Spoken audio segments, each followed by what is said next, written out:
Oh, Bellator. 17 fights this Friday night from Paris, France, and from the Accor Arena. They have stacked the deck for this card. There's just a lot of volume and a lot of just fights on this one. I mean, this is how we're going to do it. We're going to do the entire main card individually, and then I'm just going to break down the first 12 fights by how they are booked. So I'll do the first 4, the next 4, and the last 4 until we get, of course, to the main card, just because, man, there are a lot of fights for this, and yeah, we got to get through it. So in the main event, we have got Gegard Mousasi looking for his 50th career professional win against Fabian Edwards. In the co-main event, it is in the Lightweight Grand Prix. Of course, Primus is going to take on Barnaoui in the co-main event. Of course, the winner of that fight will be taking on Umar Nurmagomedov. On the other side of the bracket, we're still waiting for Tricky Pitbull versus AJ McKeeb, and we've got Alexander Chevalier already defeating Tufik Musayev. So that's in the co-main event. Again, 17 fights in this card. And folks, if you haven't yet, though, make sure that subscribe button down below for some more MMA here on the channel. Yesterday, we posted our UFC Charlotte predictions with Jairzinho Rozenstruik and Jaitan Almeida in the main event. Link is in the description down below. Okay, so until we get into the individual predictions, I'm going to kind of go a little bit faster on the first 4 fights and then the next 4 and the 4 after that, just because that's just kind of what I do, because a lot of these early picks for Bellator, I mean, there's a couple, but a lot of these are pretty just straightforward picks, and I don't really see much controversy around it. The first one, Piotr taking on Yves Landu. I'm going to take Piotr to win this fight. I got him to win by decision. Now, this one's a little bit close. Piotr's last fight in Bellator was a split decision loss. It was a fight that a lot of people thought he was going to win, because before that, he beat Pedro Carvalho. But I think Piotr's striking game should be good enough here, and his ground game as a whole is decent enough as well. He's pretty good everywhere. For Yves Landu, another one of these guys who is good everywhere as well, but it's been more of the striking for him so far in Bellator that has won him fights. He is 3-1 in the promotion, but I think just matchup-wise, I think Piotr is all around it better. I think if he's able to get this fight on the ground, I think he's better down there. I think on the feet, I think he's able to remain solid enough with Yves Landu to the point where he should be able to remain competitive and he should be able to win the fight. Our next fight will be Kamidov taking on Kevin Petici. I'm going to be taking the favor here in the undefeated Tajikistan fighter here in Sarvan Kamidov. For Kamidov, 14-0. His only fight so far in Bellator was a liver kick knockout finish in 1 minute. He beat a guy who was having his 50th professional fight in Jose Maria Tome. Again, for Kamidov, went in there, big knockout finish, worked the body early, got the knockout finish. He is undefeated so far. He is 14-0. A lot of decisions coming for him over in UAE Warriors, but he comes into Bellator, picks up his first win over there. He'll be taking on his opponent here in Kevin Petici here from France, the hometown fighter.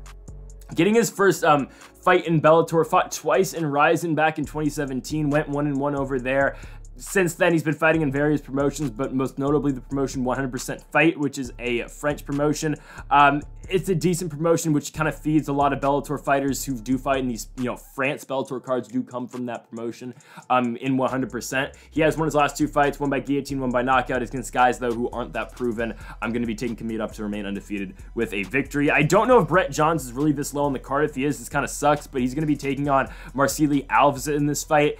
Brett Johns should be able to win. He's taking on a good opponent, though, because Alves is the Jungle Fight Bantamweight champion for Brett Johns. Again, 19-3, coming off back-to-back wins over Jordan Winsky and Khurshid Kakradov before that by TKO in the 3rd round.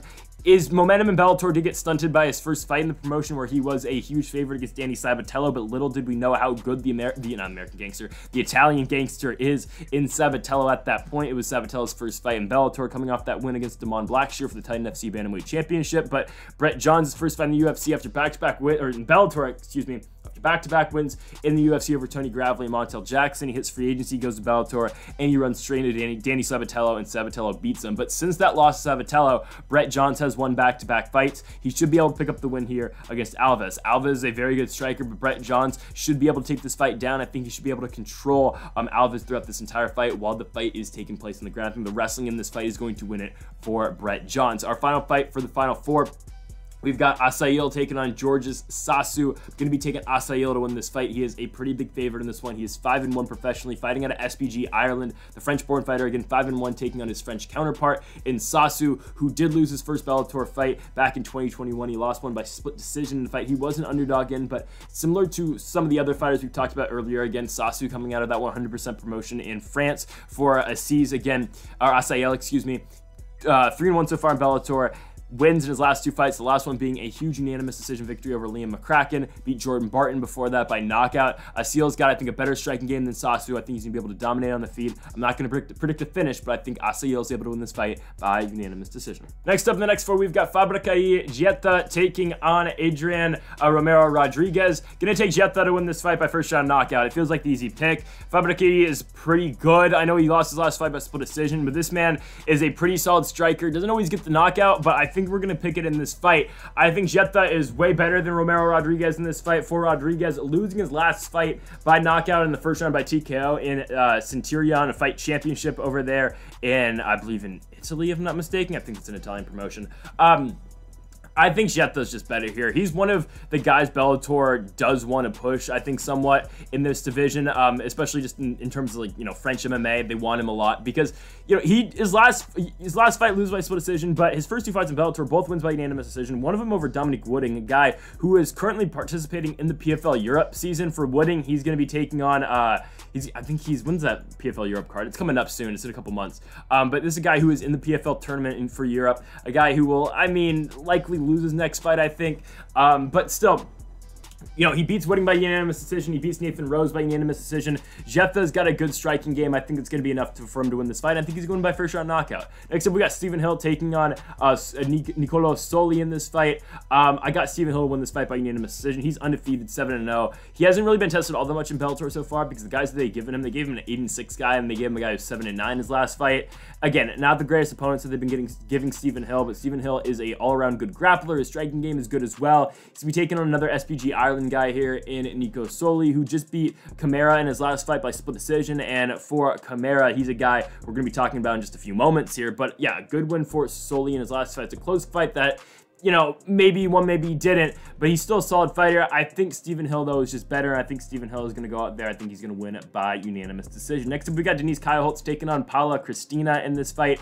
A lot of people taking Paula Cristina in this one, which I think is interesting considering Denise Kyle-Holtz is a -300 favorite. Yes, she has lost her last 3 fights, but it's been to Juliana Velasquez for the World Championship in a fight that I thought she won. Lost to Kana Watanabe, a fight where she just got beat on the ground. And then Iliara Joanne in her last fight, she loses by split decision as well, which is tough, losing 3 straight fights.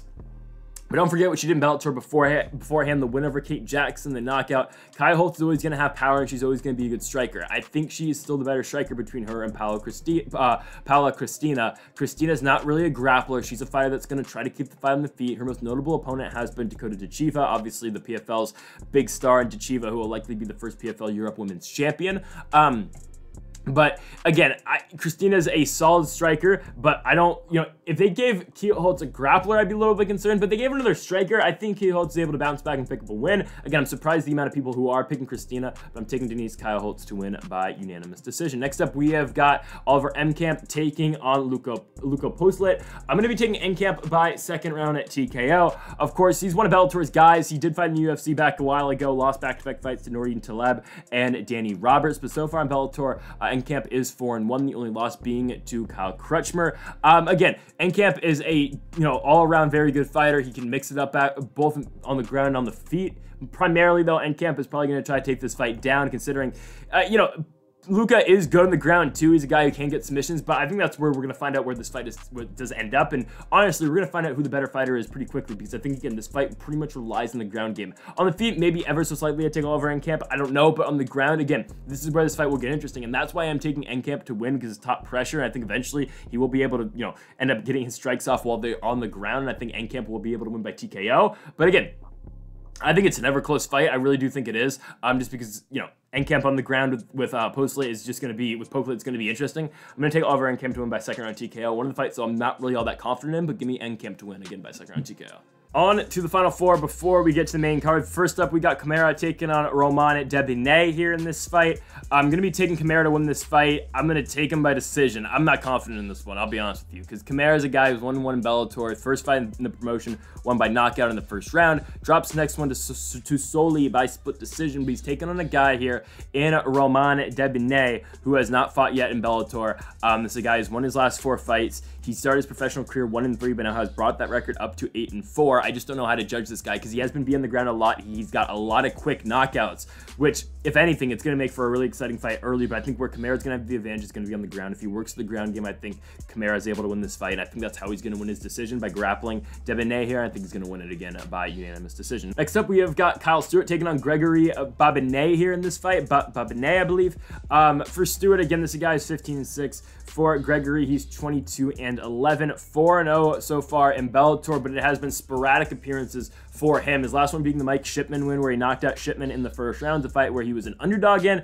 But, you know, that was his first fight in Bellator in 5 years, because he fought back in 2017 for Bellator against a guy who at the time was 1-4 and who has not fought since. And then before that, beat Emiliano Sordi, which is, you know, a great win for him, because you look at what Sordi did after leaving Bellator. I know what he is currently doing right now isn't great. I know he just beat Marcus Perez by unanimous decision on game-bred bare knuckle, but I know Sordi has not been great since winning the PFL Championship back in 2019, 2021. He split fights, got to the playoffs, lost to Antonio Carlos Jr. But anyways, that's besides the point with the Sordi. For, again, Babinay, he beats Sordi back in 2016 and wins before that in 2016 Bellator as well. The Sordi win by far is his best win so far in the promotion. I think he's going to win this fight by first round knockout, though. Kyle Stewart has not impressed me at all. Again, this is a guy who fought in the UFC a while ago. You know, lost 2 fights in a row in 2019. Since that has been working, he's been working his way back up in various promotions. He fought Lorenz Larkin in his last one. Larkin finished him in the first round. Before that, he beat Zach Otto, which is a good win on XMMA. Lost to Noshan Burrell before that. Had a loss to Chris Curtis. You know, Kyle Stewart's fought some guys. I think Babinay, though, at this point of his career, the layoff's over. He is 39 years old, but I still think he's able to win. Give me him to win this fight by first round knockout. Next up, Saul Rogers taking on Davy Gallon. I'm going to be taking Rogers to win this fight. I think he gets it done by unanimous decision.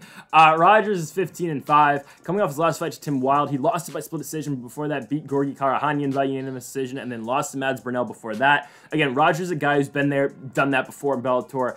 Fought on the Ultimate Fighter back in 2015. You know, did really well over there. Never ended up fighting in the UFC. But for Rogers, again, a very good ground fighter. He's always trying to get the fight in the ground. He's always usually in control when he does get down there. Same can be said about David Gallon. Gallon's got a really good ground game too. Losing his last fight to Daniel Scatizzi by unanimous decision, but picked up a huge 4-fight winning streak before that. He comes into Bellator, wins 3 straight fights before running into Scatizzi in his last fight, in a fight where he was a pretty moderate favorite in. Now you see him as an underdog here against Saul Rogers. It just depends on what Rogers does on the feet with Gallon, because it's just dependent on if Rogers is able to get this fight down. If Gallon's not able to stuff the takedowns, then Rogers should be able to ride this fight down on the ground. If not, then maybe Gallon does see the advantage. Maybe Gallon does punch up Rogers on the feet. I think Rogers does get him down. That's why I'm going to be taking him to win by unanimous decision. Our final fight here, before we get into the main card, we have got Jose Augusto taking on Simon Biong. Biong's good. I mean, this guy's 9-2 so far. In Bellator, he is 2-1. Losing to Christian Edwards in his first fight, which is a little bit concerning, I'm not going to lie, because Christian Edwards, I mean, this guy, what are we doing? 3 straight losses after beating Biong, losing to Ben Parrish, Grant Neal, and then Rakeem Cleveland in his last fight, in a fight where,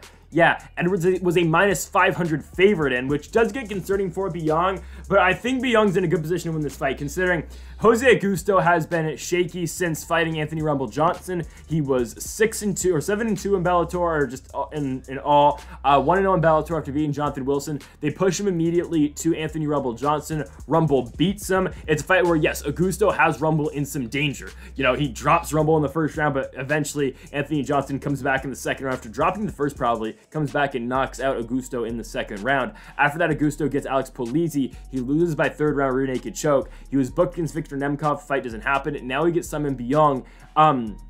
This is a fight where I think it's a little bit similar to the Rumble Johnson fight. I think Augusto will have his moments in the feet, and I think Augusto will have points in this fight. Given, I don't think it's going to last that long, but I think Augusto will have moments in that first round where he does hit Biong hard, and he does affect Biong, and he stops Biong from coming forward. But I think at the end, Augusto's going to overshoot Biong's going to catch him with a counter, and I think he's going to put him down. I'm going to take Simon Biong to win this fight by first round knockout. I think he's just too good on the feet. I think Biong is the better striker, and I think he should be able to win this fight. So it's going to be Simon Biong here to take out Jose Augusto. I think he gets it done by first round knockout, closing out the undercard. Let's now move on to the main card. Okay, so not sure if actually this fight's on the main card or it's not. It's the featured prelim. I'm not sure, but we're going to talk about it anyway. Chris Gonzalez versus Tim Wilde. The reason, again, we are talking about Chris Gonzalez, I feel like, is because of the Max Roscoff win. That's a huge win for him. Roscoff's a guy who built up a little bit of momentum after losing in the UFC, came back to Cage Warriors, won 2 fights. He's booked a couple times in Bellator and in Cage Warriors since then, but then he finally got that fight against Chris Gonzalez early in 2023 in Inglewood, California, and Gonzalez goes there and knocks him out in the second round. This is a guy in Chris Chris Gonzalez, who is 7-2 in Bellator. He's ran into some tough guys, but he's beaten some good guys as well. Vladimir Tokov win is a good win. Tokov's a guy who just in his last fight beat Lance Gibson Jr., a guy in Gibson who was a big favorite going into that fight and was undefeated. Gonzalez beat Tokov by split decision. He's ran into two guys that have, again, stunted his growth so far in Bellator. One is Gouti Yamuchi, but you know how good Yamuchi is. Yamuchi was on a little bit of a run before. Of course, he ran to Michael Venom Page, and Venom Page finished him in the first round, 26 seconds in San Jose. I was there for that. And then Gonzalez lose to Usman Nurmagomedov in 2022. What's going to happen to you? It was Usman's biggest fight to date and toughest fight to date, but Nurmagomedov made it look easy. He goes in there and runs straight through Chris Gonzalez, and again, the guy has made things look really easy since then. The win over Benson Henderson, again, another fight I was there in person to watch, was an incredible performance for Usman Nurmagomedov. I mean, absolutely crazy the way he went in there. The question mark kick drops Benson Henderson in the first round. It's incredible. Usman Nurmagomedov, I think, is the favorite to win the whole Grand Prix. We're going to talk about the Grand Prix in a second for the Mansour Barnaoui fight, but still, my goodness. Gonzalez is going to be taking on Tim Wilde in this one. For Wilde, again, beating Saul Rogers in his last fight, which is a huge win for him. He's a huge underdog. We just talked about Rogers, but again, Wilde beat that fight, won that fight, and he beat Rogers. He kept it on the feet, and he outstruck him. Wilde's good. His last loss is to Brent Primus, where he got Gogol-plotted in the first round back in Bellator Birmingham in 2019. But other than that, it's 3-1 in Bellator after beating Charlie Leary, Yves Landau. He had a draw against Alfie Davis, and they beat Saul Rogers. I think Gonzalez still wins, though. I like Gonzalez to win this fight. I think he's able to keep it standing, and I think, honestly, that's where Wilde wants it, too. But I think in a striking fight, Gonzalez is the better striker, and I think he will find the big power shot earlier. So give me Chris Gonzalez beat Tim Wilde. He's going to get it done by first-round knockout. And Douglas Lima's back, and he's in another main card spot against Castelo Van Steenis. It's a tough fight for him. The Spaniard Van Steenis, is good. He's a good fighter who's 6-1 in Bellator. The only loss for him being John Salter. I think it was a fight that they might have given him a little bit too early. But then after that, he bounces back, he beats Fabian Edwards, and he wins his last fight by Darce choke in the second round. He's now taking on Douglas Lima, a guy who was the former Grand Prix champion for Bellator. He was on top of the world after he beat Michael Venom Page. He beats Rory McDonald. And then, I mean, he runs into Gegard Mousasi. He tries to go up to take double champ status, and this is when, again, Douglas Lima's on top of the world. He beats Rory McDonald. He moves in the pandemic side of things. He's going to take on Gegard Mousasi. He loses. Okay, he defends his next championship in his next fight against Yaroslav Amosov. He gets dominated. He loses by unanimous decision. Then the fighting is Michael Venom Page. I thought he won. I thought he beat MVP. I still don't like the scorecards on that. I thought Lima got it 2-1. They give it to Michael Venom Page, and then Jason Jackson, the ass-kicking machine, does his thing against Douglas Lima. He beats him by unanimous decision. When is Jason Jackson fighting Yaroslav Amosov? I don't know. It should be soon. But again, Douglas Lima has been beat on the ground in pretty much every single fight he's had recently. And what does Castelo Van Steenis do really well? He's a good grappler. And Douglas Lima is going to have trouble down there. I know Michael Venom Page didn't beat him on the ground, but these other guys have. I just think it's a tough stylistic matchup for Lima. That's kind of how this one goes, because I don't really think Van Steenis is going to strike with him much. And it's just weird because I really think Douglas Lima is a shell of his former self. That's how simple I can put it. I just don't think he's that guy that he used to be. I think Van Steenis is much younger. He's 5 years younger. He's not had the cage time that Lima has had. I think Van Steenis goes out there. I think he wins. I'm going to take him by unanimous decision. Again, I just think Lima's older, and I just think this is more Van Steenis' time. So give me Costello to win this fight. He's going to get it by unanimous decision. Next up, we've got Thibaut Gouti taking on Kane Mousah. I'm going to be taking Gouti to win this fight. I think he's going to win this one by unanimous decision. Gouti's good. I know his last loss is to Alfie Davis, but Alfie Davis is a pretty solid guy in there. Davis has been around for Bellator. His only loss is to Alexander Chablis, who, look at Chablis now, beating Tafik Musayev. I think Chablis is going to be a very tough fight for AJ McKee, because I think AJ McKee is going to get past Tricky Pitbull. But Gouti is good. He went 1-5 in the UFC, which we'll talk about in a second, but 1-1 Bellator, win over Lewis Long, the loss to Alfie Davis. Taking on Kane Mousah here, and I think this is the type of fight that Gouti is able to win. Mousah is a guy who is coming off the win over Gorgi Karahanyan, and Karahanyan, again, is just losing fights to everyone at this point, but Mousah loses to Davy Gallon. He's 3-2 in Bellator. He's a solid guy, but Mousah, again, usually won't get a finish. You're probably going to get him for 15 minutes. I think it's a style of fight that Gouti can win, because I think Gouti can have, I think he can have advantage of the ground. I think he can have advantage on the feet. I all around just like Gouti to win this fight. Again, he's a guy who fought in the UFC for a while. They gave him 5 fights over there after fighting on The Ultimate Fighter. He came back. He won a fight outside the UFC. Came in, loses 3 straight fights to Olivier Aubin-Mercier, Chad Laprise, beats Andrew Holbrook, loses to Sage Northcutt. They keep him around for Nasrat Haqparast. Haqparast beats him, wins fight of the night, but still Gouti now out of the UFC, comes into Bellator. He's 1-1. I think, again, Gouti can control where this fight takes place. I think he can have advantage on the feet. I think he can have advantage on the ground. He's a slight favorite in this one. I think he's better than Mousah. I think Thibaut Gouti is able to win this fight. I'd like him to win by unanimous decision. Next up, in the Lightweight Grand Prix, we've got Mansour Barnaoui taking on Brent Primus. I know you see the pick on the screen, and I know Brent Primus has never been finished on the ground, but I think Barnaoui is the first guy to do it. Barnaoui's good. This is a guy so far in his career. He's got 13 submissions. You look at his first fight in Bellator, comes into a main event spot over Adam Piccolotti. He submits him in the second round. I think he's going to do the same to Brent Primus. That's how good of a ground game I think Mansour Barnaoui has. Barnaoui's just got to find a way to get this fight down, and I think he should have an advantage. I think he should be able to win the fight down there. Again, Primus is a guy who's going to try to do the same thing to him. At least she's going to try to wrestle him, I think. I mean, look at Primus's last 3 fights. So win over Alexander Chablis, where he gets knocked, or sorry, lost to Alexander Chablis. He gets knocked down in the second round. It's a win over Benson Henderson before that by unanimous decision, where he kind of just wrestles Henderson. They lose to Islam Mamedov before that.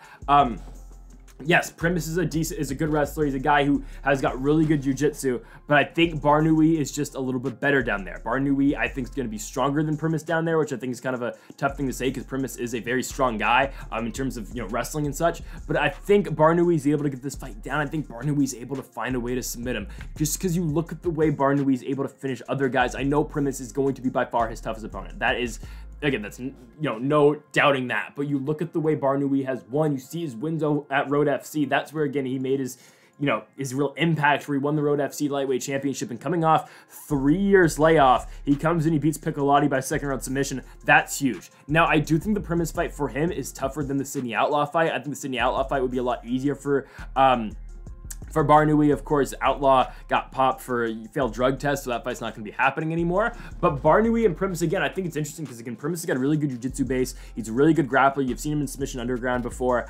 So, again, I would not doubt that, you know, Primus is able to fight off a lot of the submissions, but I think Barnaoui is, if he's not able to submit Primus, I think he's able to keep this fight down. I think he's able to out-control him on the ground. I think that's where Barnaoui wins. So my bold pick is showing you on the screen right now. It's second round submission for Mansour Barnaoui. My safe pick is unanimous decision for Mansour Barnaoui, because I think that's possible as well. We will see Barnaoui again in a five round format. It's not the first time he's, you know, done this before. He's gone in to Road FC. He's gone in that 5 round format. He has not seen the 5th round because Barnaoui is not that type of fighter.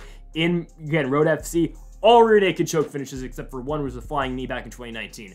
The guy knows how to go out there and he knows how to get submissions. Again, I'm telling you, Barnaoui is just a special type of fighter. I think he's going to find a way to the back of Brent Primus. I think he's going to take it, and I think he's going to submit him. Maybe a bold pick, but going to be Mansour Barnaoui to submit Brent Primus. He's going to get it done in the second round, advancing to the next round. Going to be taking on Usman Nurmagomedov, which is a very tough fight for him. It could be Barnaoui to win again by second round sub. Main event time. Gegard Mousasi again looks for his 50th professional win. He looked for it in his last fight against Johnny Evelyn. Couldn't get it, but now he's taking on Fabian Edwards. And the winner of this fight, I think, is likely next for the championship fight for Bellator. I think it is, because Johnny Evelyn, again, his last fight, went and defended his championship against Anatoly Tokov. I think probably the winner of this fight will get that shot against Evelyn. And for Mousasi, again, trying to get that second shot against Evelyn for Fabian Edwards. Back-to-back wins. He's been looking good since the loss to Austin Vandervoort and to Costello Van Steens, we talked about earlier. But now we get Gegard and Fabian Edwards. And for Mousasi, he was looking really good until he just ran into the wrong guy in Johnny Evelyn. And it was kind of similar to how Rafael Lovato beat him, if we're being honest. I mean, not the same, you know, persistent wrestling attack that, you know, Lovato, or that Evelyn gave to Mousasi, that Lovato gave to him. By the way, Rafael Lovato, I believe, had a fight. Yeah, he had a fight in Japan at the end of 2022. Will we see Lovato again? I doubt it, but we'll see.